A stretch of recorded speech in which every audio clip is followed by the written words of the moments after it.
دن کے 10 بج رہے تو وہ دونوں تیار ہو کر آفرین کے آفس کے لیے نکل گئے تھے۔ شہریار کو انہوں نے بتا دیا تھا وہ آج آفس نہیں آئیں گے۔ شہر پہنچ کر ایک کیفے کے باہر انہیں عدیل کھڑا نظر آیا۔ سالے یہ تو عدیل ہے، بادل نے عادل سے بات کرتی امثال کو متوجہ کیا۔ ہاں وہی امثال سرسری سا نظر اٹھا کر کہتی دوبارہ سر جھکا کے بادل گاڑی ریورس کر کے کیفے کے سامنے لایا۔ اس کے ساتھ تو کوئی لڑکی ہے؟ بادل نے کہا اچھا۔ امثال نے دیکھے بغیر کہا کیا اچھا تمہاری سر پر ہی ہے تصویر کھینچو۔ کیوں تصویر کیا کرنی ہے؟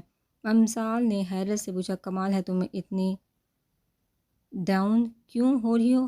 حالانکہ ان معاملات میں تمہارا دماغ مجھ سے زیادہ چلتا ہے۔ بادل نے تعجب سے اسے دیکھا۔ ایسے ہونگو کہ تمہیں میرا منہ کیا تاکری تصویر بناؤ، پھر بتاؤں گا کیا کرنی ہے۔ کتنا اچھا پوز آ رہا ہے۔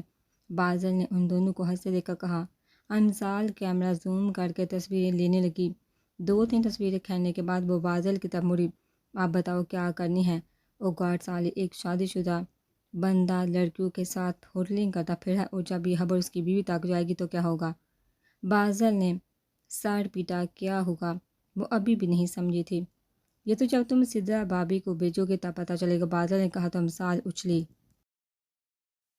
توبہ ہے، کتنا فسادی ذہن ہے تمہارا، میرے ذہن میں کیوں نہیں آئی یہ بات؟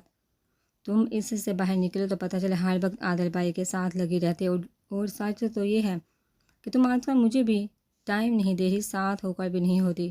گھر میں عادل بھائی کے ساتھ ہو کر بھی ساتھ نہ ہو تو میسیجز اور کال پر لگی رہتی ہو۔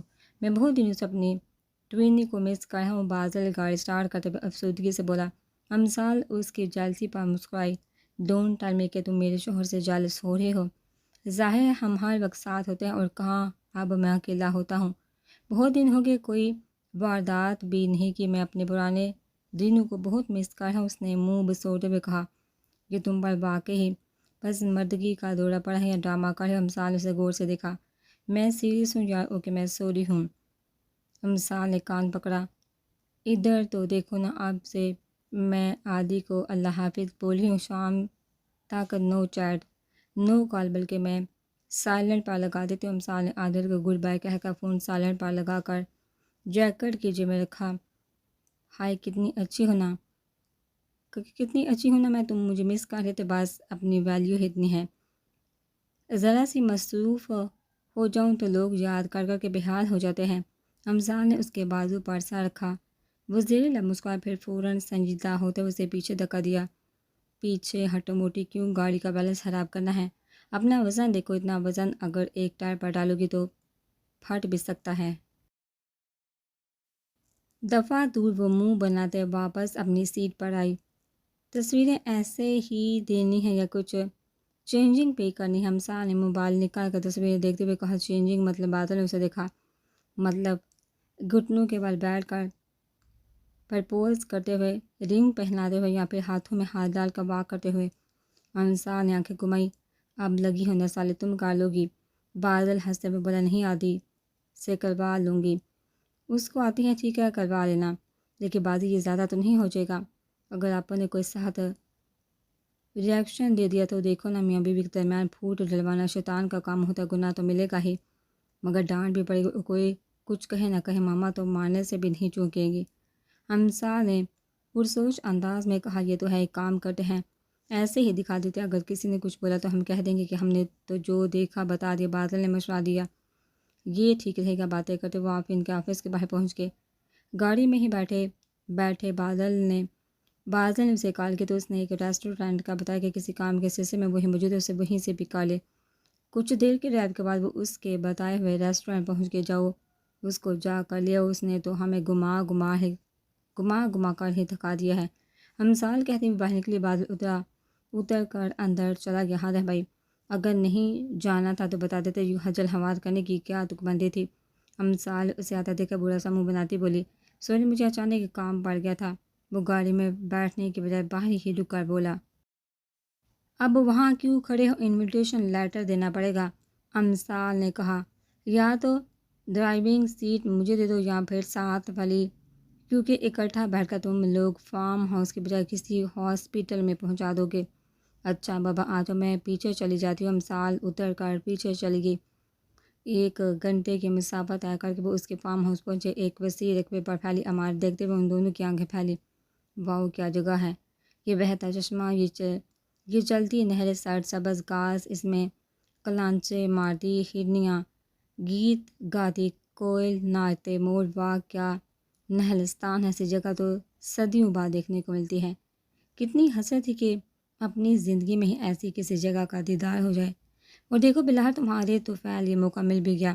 امثال ادھر ادھر دیکھتے ہوئے بولی، ہاں یہی جگہ دیکھنے کے لیے تو ہم صبح سے حجل حوال ہوتے پھر رہے ہیں۔ بازل نے آس پاس اجاڑ اور جھاڑیاں دیکھتے کہا تو آفرین انہیں گور کر رہ گیا۔ اگر تمہارا ہو گیا ہو تو اندر چلے، جو باہر ہے وہی اندر بھی ہوگا۔ میں تو کہتی ہوں بازی لوٹ جاتے۔ امثال ہنسی دل برداشتہ لگ رہی تھی۔ اب یہاں تک آئے گی ہو تو اندر بھی چل کر دیکھ لیتے ہیں۔ بادل اسے حوصلہ دیتے ہوئے اندر آیا۔ جیسے انہوں نے اندر قدم رکھا ایک بار پھر سے ان کی آنکھیں پھیلی۔ چاروں طرف سبزہ اور پھول ہی پھول اور گھنے درخت تھے۔ واؤ بازی، یہ تو واقعی خوبصورت ہے، ایسا لگ رہا ہے جیسے کسی اور ہی دنیا میں آگے ہوں۔ امثال آنکھوں میں ستائش لیے آگے بڑھ گئی۔ وہاں پر موجود ملازمین کو آفرین نے جانے کا اشارہ کیا تو سب ایک ایک کر کے چلے گئے۔ وہ مسکراتا ہوا ان کی طرف آیا۔ آپ بتاؤ کیسا لگا؟ بہت خوبصورت، لائک اے ڈریم ورلڈ۔ امثال مسکراتے ہوئے بولی تو وہ اس کے ڈمپل میں الجھ کر رہ گیا۔ ہارس رائڈ کس نے کرنی ہے؟ بادل کو ہاتھا دے کر اس نے نظریں ہٹائی۔ میں نے نہیں کرنی۔ امثال ڈر سے بولے کیوں؟ بادل نے حیرت سے پوچھا، مجھے ڈر لگتا ہے اگر گر گئی تو کیا ہوگا؟ چوٹ ہی لگ جائے گی، اس میں کون سی بڑی بات ہے؟ بادل واقعی حیران تھا کہ وہ کب سے یوں ڈرنے لگی تھی۔ پہلے پرامس کرو تم ہنسو گے نہیں، پھر بتاؤں گی۔ اچھا ٹھیک ہے، میں زیادہ نہیں ہنسوں گا۔ بتاؤ، وہ چاہتا تھا کچھ الٹا سیدھا سوچا ہوا ہوگا۔ کچھ دن پہلے بابا بتا رہے تھے کہ ایک بادشاہ گھوڑے سے گر کر مر گیا تھا۔ امثال نے اپنے تیز سنجیدگی سے اطلاع دی۔ وہ لوگ تھوڑی دیر کے لیے خاموش ہو گئے تھے، شاید اس کی بات سمجھنے کی کوشش کر رہے تھے۔ ان دونوں نے ایک دوسرے کی طرف دیکھا اور اچانک ان کا کہکہا بلند ہوا۔ فکر مت کرو، تم کون سا کوئی بادشاہ ہو جو گر کر مر جاؤ گی؟ بادل نے ہنسے ہوئے کہا۔ گھوڑا صرف بادشاہ کو ہی نہیں گراتا، شہزادوں کو بھی گرا سکتا ہے۔ اس نے اسی سنجیدگی سے کہا۔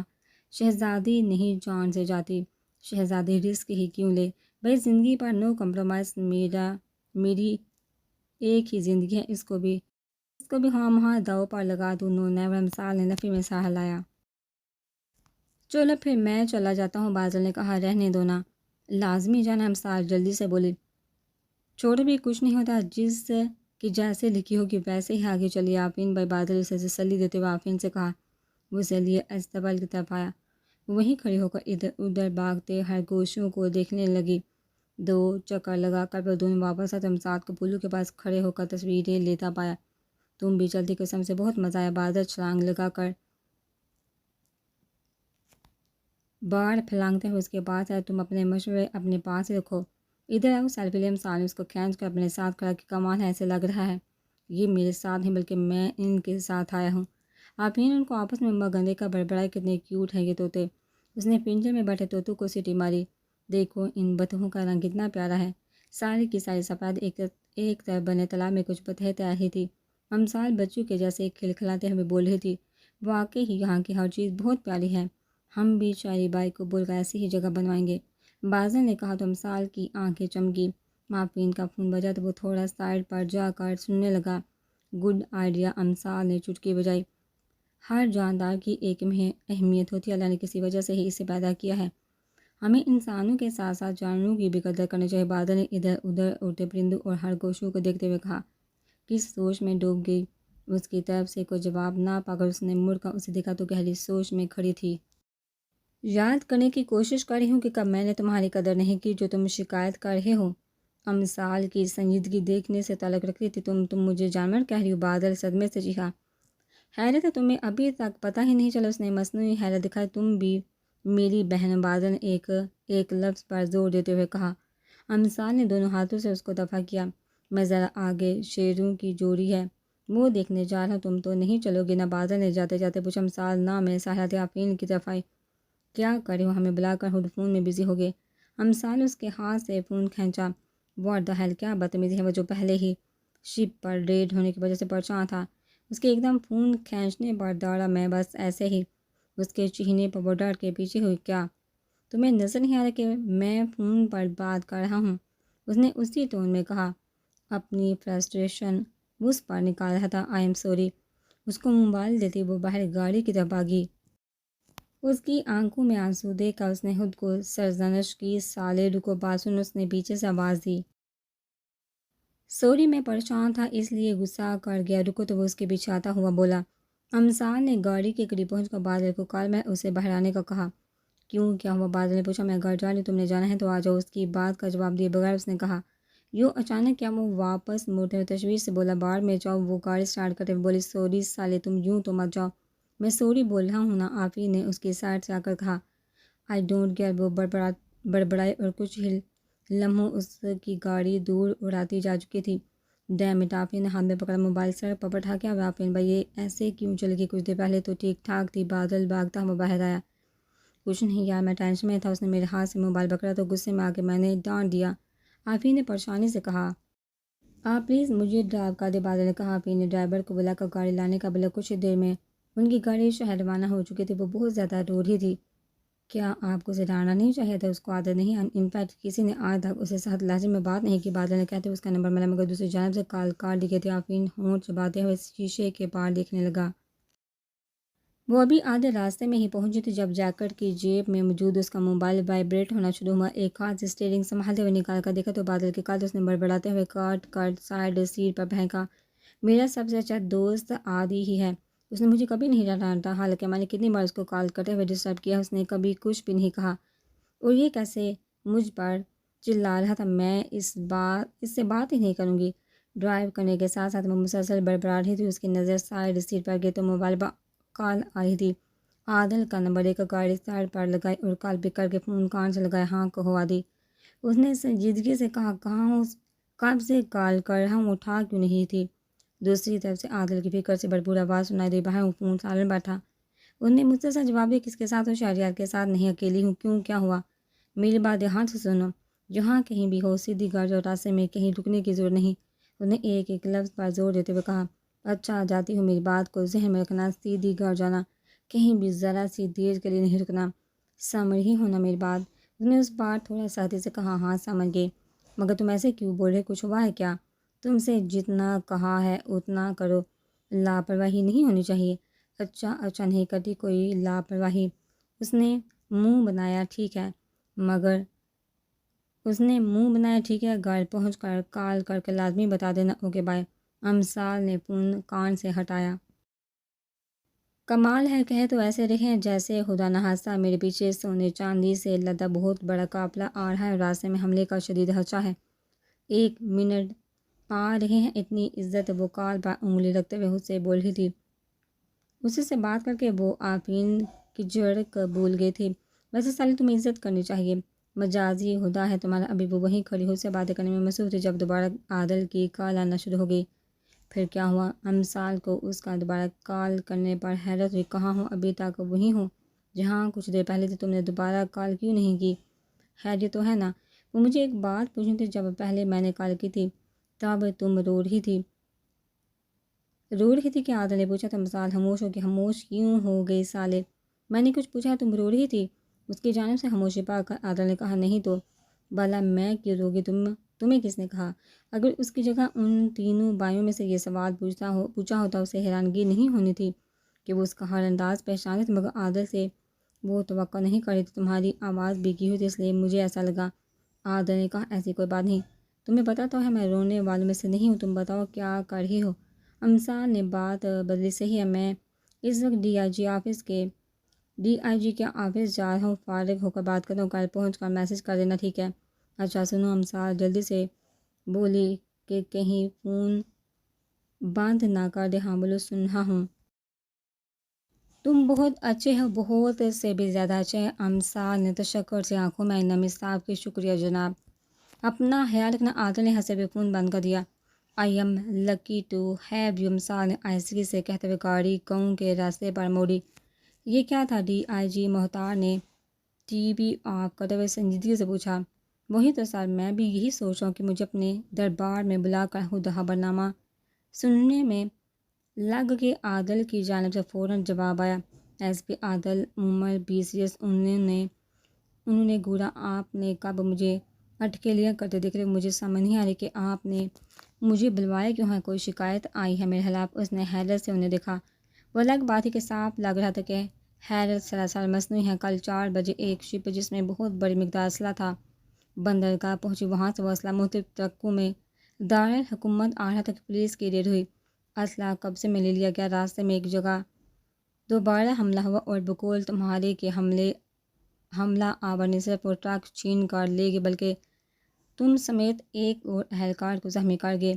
بلکہ ایسا ہی ہے سر، میں خود ٹیم انچارج تھا اور اپنی تو چلو ہیل، مگر مجھے عباس کا بہت افسوس ہے، اس کو ٹانگ پر گولی لگی۔ عادل نے سر ہلایا۔ تمہارا بازو کیسا ہے؟ تمہیں بھی تو گولی لگی ہے؟ انہوں نے تنزیہ پوچھا۔ بس سر، اللہ کا شکر ہے ہڈی بچ کے، ورنہ زیادہ نقصان ہو سکتا تھا۔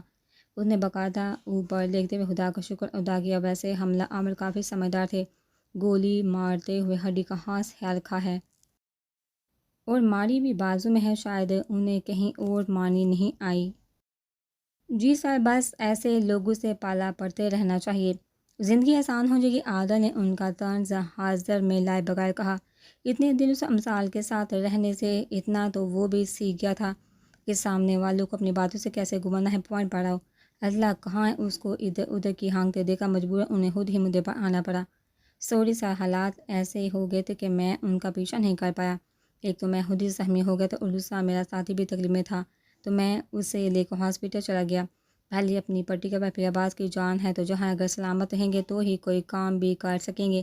اس نے بے نیازی سے کہا۔ میں جانتا ہوں یہ سب تمہارا پلان تھا، کوئی اٹیک نہیں ہوا۔ سچ سچ بتاؤ کدھر بھیجا ہے؟ اس کو ہاتھ نہ آتا دیکھا انہوں نے غصے سے کہا۔ بتا دوں گا سر، کوئی چائے بائے کا بندوبست ہی کر دیتے، آخر کو آپ کا جونیئر ہونے کے ساتھ ساتھ داماد بھی ہوں۔ سالے کیا سوچے گی کہ اس کے شوہر کو آپ نے چائے پانی کا ہی نہیں پوچھا؟ عادل نے فون چیک کرتے ہوئے بات کو ٹالنا چاہا۔ مثال کی طرح بیہیو مت کو، انہوں نے اسے گرو کے بتاتا ہوں۔ انہیں خود کو گوتا پا کر اس نے موبائل سر پر رکھا۔ وہ کیا ہے نا سر، ہمارے نظام کو تو آپ جانتے ہیں، ہم لوگ اتنی محنت سے خود کو اور ٹیم کو خطرے میں ڈال کر کام کرتے ہیں، اور گھنٹہ ایک نہیں گزرتا کہ اوپر سے فون آ جاتا ہے، ہماری ساری محنت پر پانی پھر جاتا ہے، اور لے دے کر پولیس بدنام ہو کر رہ جاتی۔ یہ کوئی چھوٹی بات نہیں تھی۔ بڑی مقدار میں اسلحہ دارالحکومت میں داخل ہونے کا مطلب تو سمجھتے ہیں نا، پیمانے پر تباہی ہو سکتی ہے، اس لیے ہم نے اس کو ٹھکانے لگانے کا سوچا اور یہ لگ گیا۔ عادل نے انسپکٹر سہا کا ڈن کا میسج دیکھا، مسکراتے ہوئے کہا۔ کیا کیا ہے؟ انہوں نے دلچسپی سے پوچھا۔ غلطی سے ٹرک کسی دریا میں گر گیا اور سارا مال پانی کی تہہ میں چلا گیا، سمپل۔ اس نے ہلکا سا ہنستے ہوئے کہا۔ تمہارے انداز سے لگ رہا معاملہ صرف سرکاری نہیں۔ انہوں نے اسے بغور دیکھتے ہوئے کہا۔ بالکل سر، پرسنل بھی ہے۔ میری بیوی کو نہ صرف دھمکیاں دی گئیں بلکہ اس پر اٹیک بھی کیا گیا۔ ابھی تو میں نے زیادہ کچھ نہیں کیا، ورنہ اس سے بھی زیادہ کرنا چاہ رہا تھا۔ اس نے کھلے دل سے قبول کیا۔ تو ٹیک چھوڑ کر سیدھے ہوئے کیا مطلب؟ امثال پر اٹیک ہوا ہے؟ کب؟ جی، اور اس میں ڈرائیور جان بحق ہو گیا تھا۔ اس کا مطلب اب تمہیں زیادہ احتیاط کرنی پڑے گی۔ تیش میں اگر وہ لوگ کچھ بھی کر سکتے ہیں، انہوں نے تشویش سے کہا۔ شور سر، اب میں جاؤں؟ کہاں جاؤں؟ جواب کون دے گا؟ مجھے اعلیٰ افسران کے فون پر فون آ رہے ہیں۔ انہوں نے اس سے کڑے تیور سے دیکھا۔ آپ کو فون آ رہے ہیں تو آپ ہی ہینڈل کریں، اب میں اپنے بولو کو جواب دیتا اچھا لگوں گا۔ اس نے اڑتے ہوئے کہا۔ تم نے مجھے پوری بات نہیں بتائی تو میں کیسے مینج کروں گا؟ عادل ڈی آئی جی محتار نے کہا تو دروازے کے پاس جا کر رکا۔ جن کے تھے انہیں پر ڈال دیجیے گا اور ڈپارٹمنٹ کی 2-4 برائیاں کر کے نااہل ثابت کر دیجیے۔ اور ہاں، چونکہ مجھے گولی لگی ہے تو اب سے میں کچھ دنوں کے لیے پر ہوں۔ سو آپ بچانے اور آپ کا کام، عادل نے کہا۔ ان کا جواب سننے بغیر باہر نکل گیا۔ مجھے لگتا ہے میرا معطل ہونے کا وقت آ گیا۔ وہ سر جو لٹکتے ہوئے بجتے فون کی جانب متوجہ ہوئے۔ میں نے تمہیں کہا تھا کہ اس کمینے کو راستے سے ہٹا دیتے، مگر تمہیں ہی یہ چوہے بلی کا کھیل کھیلنا تھا۔ نواز عالم نے کمرے میں ٹہلتے آفرین کو غصے سے دیکھا، جبکہ وہ ان سے بے خبر اپنی ہی سوچوں میں مگن تھا۔ مجھے اسے نہیں ڈانٹنا چاہیے تھا۔ اس کے سامنے اس کی بے یقینی سے بڑی آنکھیں لہرائی۔ آخر تک پہنچ کر سب برباد ہو گیا، کروڑوں کا نقصان اٹھانا پڑا۔ انہوں نے پارٹی کی طرف سے آتا فون کاٹا۔ کیسے کھلکھلا رہی تھی، کتنی خوش تھی، بالکل بچوں کی طرح چہک رہی تھی، اور میری بکواس نے رلا دیا۔ آفرین نے خود کو کوسا، جن کے ساتھ ڈیل کی تھی۔ ان کے فون پر فون آ رہے، نقصان تو ہوا سو ہوا، ساکھ الگ خراب ہوگی اور مخالفین تو اسی طاق میں بیٹھے ہیں۔ نواز عالم نے ہاتھ پر پکڑا، مسلسل بڑھتا موبائل دیکھتے ہوئے کہا۔ کیا ہو گیا تھا؟ اگر اس نے فون کھینچ لیا تھا اتنا اوور ریئیکٹ کرنے کی کیا ضرورت ہے، کال کرو۔ وہ نواز عالم کو نظر انداز کیے خود کو کوسنے میں مصروف تھا۔ تم سن رہے ہو یا نہیں، میں کچھ بکواس کر رہا ہوں؟ اس کی طرف سے کوئی جواب نہ پا کر نواز عالم اس پر چڑھ دوڑے۔ آفرین، میں تم سے بات کر رہا ہوں۔ کہاں گم ہو؟ انہوں نے آگے بڑھ کر جھنجھوڑا۔ جی ڈیڈ، کیا ہوا؟ وہ چونکا متوجہ ہوا۔ اتنا سب کچھ ہو گیا تو مجھ سے پوچھے ہو کہ کیا ہوا؟ مجھے لگتا ہے تم بھول بیٹھے ہو کہ پاکستان کی آئے تھے۔ انہوں نے سختی سے کہا تو وہ گہری سانس کھینتا ہوا چیئر پر جا بیٹھا۔ نہیں بولا یار، یاد ہے مجھے، بس ایک جگہ الجھ گیا ہوں، شاید بہت بری طرح سے الجھ گیا ہوں۔ اس نے بے بسی سے اپنے بال میں ہاتھ پھیرا۔ تم جہاں الجھے ہو میں اچھے سے جانتا ہوں، مگر تم ابھی نہیں جانتے اس کے بھائی کبھی بھی تمہیں اپنی بہن کا ہاتھ نہیں تھمائیں گے۔ اس لیے فضول خیالات سے نکلو اور اپنے کام پر دھیان دو۔ اب تو مجھے لگنے لگا ہے تمہیں یہاں آنا ہی نہیں چاہیے تھا۔ اتنے دن ہو گئے تم معاملات سنبھالنے کی بجائے الجھاتے چلے جا رہے اور میرے لیے مشکلیں پیدا کر رہے۔ انہوں نے کاٹ کھانے والے انداز میں کہا۔ وٹ ایور، وہ اٹھ کر تیز تیز قدموں سے باہر کی طرف بڑھا۔ آفرین، میں تم سے بات کر رہا ہوں، کہاں جا رہے ہو؟ جواب دے کر جاؤ۔ وہ پیچھے سے چلائے مگر وہ انسنی کرتا باہر نکل گیا۔ آدھی، یہ کیا ہوا؟ امثال اس کے بازو کی بندی پٹی دیکھ کر تشویش زدہ ہوتی بولی۔ وہ سدھا کو تصویریں دکھانے جا رہی تھی۔ عادل کی جیپ دیکھ کر اس کی طرف آئی۔ ریڈ کے دوران لگی ہے، تم بتاؤ کیسی ہے؟ تم بتاؤ کیسی ہے؟ وہ اس لیے اندر کی طرف آیا۔ زیادہ زور سے لگی کیا؟ امثال نے فکر مندی سے پوچھا۔ سالے گن کی گولی لگی ہے، کبھی کبھار حد کر جاتی ہو۔ اس نے تاثر سے سر جھٹکا۔ مردوں میں سے کوئی بھی گھر پر نہیں تھا اور خواتین بھی سب اپنے اپنے کاموں میں لگی ہوئی تھی۔ حجاج اپنے کمرے میں تھی، اس لیے بغیر کسی پوچھ گچھ کے وہ سیدھا کمرے میں آ گیا۔ اچھا اچھا، ناراض مت ہو، تم بیٹھو، میں ہلدی والا دودھ بنا کر لاتی ہوں۔ وہ بیڈ پر پڑا بکھیرا سمیٹی ہوئی بولی۔ اس کے آنے سے پہلے وہ عائشہ کے ڈیزائن کے اسکیچ پن کر رہی تھی اور وہ ایسے ہی چھوڑ کر باہر نکل گئی تھی کہ بعد میں اٹھا کر لے جائے گی۔ میرا ایکسیڈنٹ نہیں ہوا اور نہ ہی کوئی اندرونی چوٹ لگی ہے جو تم ہلدی والا دودھ پلاؤ گی۔ عادل نے اسے گھورا۔ اچھا تو بتاؤ، گولی زدہ مریض کو کیا دیتے ہیں؟ اپنی خوراک بتاؤ، میں لے کر آتی ہوں۔ اس کا عیادت کا جوش پورے عروج پر تھا۔ رہنے دو، تم نہیں دے پاؤ گی۔ عادل نے ایک ہاتھ سے تکیے سائڈ کر کے نیم دراز ہوتے ہوئے کہا۔ ایسے ہی نہیں دے پاؤں گی، میں جب سے آئی ہوں پہلی بار تمہیں گولی کھا کر آتا دیکھا۔ پتہ ہے میری بڑی خواہش تھی کہ مجرموں کے ساتھ لڑائی میں تمہیں گولی لگی اور میں فلموں کی ہیروئن کی طرح تمہاری خدمت کروں، ساری رات تمہارے سرہانے بیٹھ کر گزار دوں، زیادہ نہیں تو تھوڑی سی خدمت تو میں بھی کر سکوں۔ وہ یقین دلانے کو اس کے پاس اب اس کی بات پر وہ بے ہوش ہو جاتے۔ بچہ تو میں یہ سمجھوں کہ یہ جو مجھے گولی ماری گئی ہے تمہاری خواہش کے طفیل ہی ماری گئی ہے۔ اوہو، بتاؤ نا۔ امثال چڑھتے ہوئے بولی۔ کیا بتاؤں؟ اس کی الٹی سیدھی باتوں میں بھول گیا کہ بات ہو کیا رہی تھی۔ یہی کہ گولی شدہ مریض کی پرہیز اور خوراک کیا ہوتی ہے۔ مکمل خاموشی، گہرا ذہنی سکون، نو پٹر پٹر، نو چارٹر، لمبی نیند، نہ کوئی ٹینشن۔ اور ڈاکٹر نے خاص طور پر کہا ہے بیوی کی باتیں تو بالکل بھی نہیں سنی۔ یہ تو ہوگی پرہیز اور خوراک میں جو مل جائے غنیمت ہے، عادل نے عاجز آتے ہوئے کہا۔ میں نے کہا تھا تمہارے بس کی بات نہیں۔ اس کو خاموش پا کر عادل نے مسکراہٹ دباتے ہوئے اسے چھیڑا۔ تمہاری بات کا خلاصہ یہ ہے کہ میں تمہیں تانگ کرتی ہوں؟ ہاں بالکل، ٹارچر کرتی ہوں، بہت بولتی ہوں، مجال ہے جو ذرا سکون کا سانس لینے دو۔ ٹھیک ہے، پھر آپ سے تمہیں میری آواز نہیں آئے گی اور میں کچھ بھی نہیں بولوں گی، امثال نے سنجیدگی سے کہا۔ وہ جو ٹیک لگائے لیٹا ہوا تھا ایک جھٹکے سے اٹھ بیٹھا۔ سچ بتاؤں؟ ہاں میں سچ کہہ رہی ہوں، اس نے سار لایا۔ کھاؤ میری قسم، عادل نے گویا یقین دکھانا چاہیے۔ تمہیں کیوں مرنے کا شوق ہو رہا ہے؟ امثال نے مسکراہٹ دباتے ہوئے کہا۔ ہاتھوں سے کھیلنے کا مجھے ہمیشہ سے ہی شوق ہے، یقین آئے تو خود دیکھ لو، جیتا جاگتا ثبوت ہوں، عادل نے دوبارہ لیتے ہوئے کہا۔ وہ اٹھ کر باہر کی طرف جانے لگی۔ اب کہاں جا رہی ہے؟ وہ جو اس کی باتوں کو انجوائے کر رہا تھا اس سے یوں اٹھا پکا مزہ ہوا۔ کچھ کھانے کو لے کے آتی ہوں، مجھے بھی بھوک لگ رہی ہے۔ کچن میں جا کر اس نے عادل کے لیے چائے بنائی اور اپنے لیے چپس کا پیکٹ اٹھاتی واپس آئی۔ چائے کا کپ اسے تھما کر اپنا پیکٹ کھول کر اس کے پاس ہی بیٹھ گئی۔ یہ بتاؤ، ان لوگوں نے گولی ماری کیوں؟ تم نے ایسا کیا گیا ہے جو انہیں یہ انتہائی قدم اٹھانا پڑا؟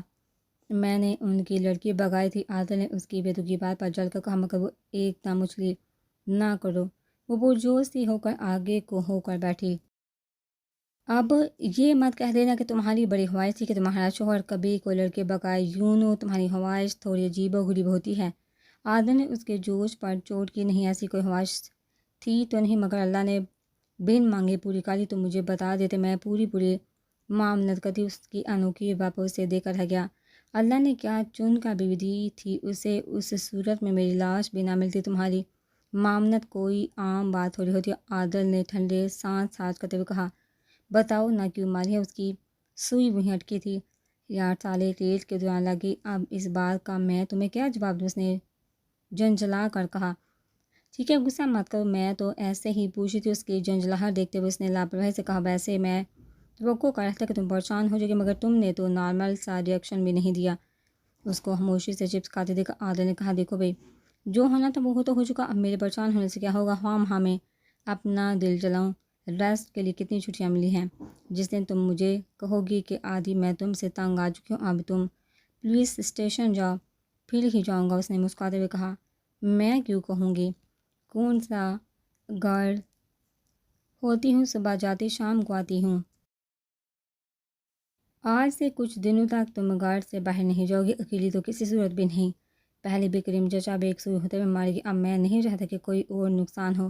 عادل نے بھرپور سختی اور سنجیدگی کہا، نرم لہجہ صرف اسے شہریار کا حصہ میں آتا تھا، باقی کو خاص طور پر عادل کی نرمی میں کی گئی ہدایت وہ چٹکیوں میں اڑا دیتی۔